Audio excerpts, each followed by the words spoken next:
තබා වඩිනකොට පිටිපස්සෙන් වඩින සාරිපුත්තයන් වහන්සේ වනාහි කල්පයක් තිස්සේ වැටෙන වැස්සේ වැහිවිදු ගණන් කරන කෙනා පිටිපස්සෙන් එන්නේ. උන්වහන්සේ ප්‍රඥාව නැමැති පර්වතයේ මුදුනට නැංග ශ්‍රාවකයා පිටිපස්සෙන් එන්නේ.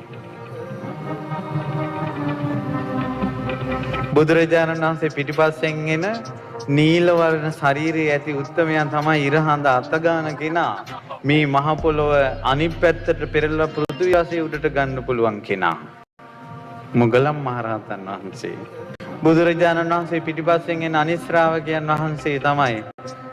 උන්වහන්සේ මේ අත් දෙක එකතු කරලා කාට හරි වැන්දොත් අපේ මහා කස්සපයන් වහන්සේ කාට හරි අත් දෙක එකතු කරලා වැන්දොත් එයාගේ හිස ගැලවිලා වැටෙනවා.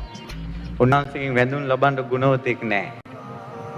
එහෙව් මහා කස්සපයන් වහන්සේ බිම වැටිලා සිරිපා ඉඹ ඉඹ වඳිද්දී එහි අකම්පිත ශාස්ත්‍රඥ වහන්සේ බුදුරජාණන් වහන්සේ ඒ වැඳුම් ලබන උත්තමයා පිටිපස්සෙන් ඉන්නේ දූත ගුණෙන් කෙලෙස් දවපු උත්තමයා උතුම් ධර්මය මහා කස්සප මහ රහතන් වහන්සේ විරාගී භවෙන් මිහි මණ්ඩල සොලවපු උත්තමයා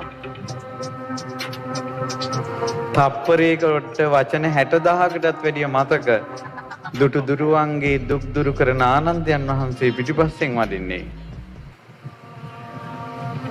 වරදින් නැගී ඉඳලා මේ වලාකුලෙන් මිදුන සඳක් වඩිනවා වගේ ඉවසීම ගුණ තේජෝ බලෙන් ඉවසීමෙන් තේජෝ බලෙන් අගතැන්පත්ව වරදින් මිදෙන්න පුළුවන් කියලා දෙස් දෙන සෙම්පතියා වඩිනවා අඟුලිමාලයන් වහන්සේ. රාජ්‍ය සිටු මැදුරු අත්හැරලා කසාවත් දරාගත් නිකලෙස් උත්තමයෝ පිරිවරාගෙන ඉන්නේ. මහා පර්වත පිරිවරාගත්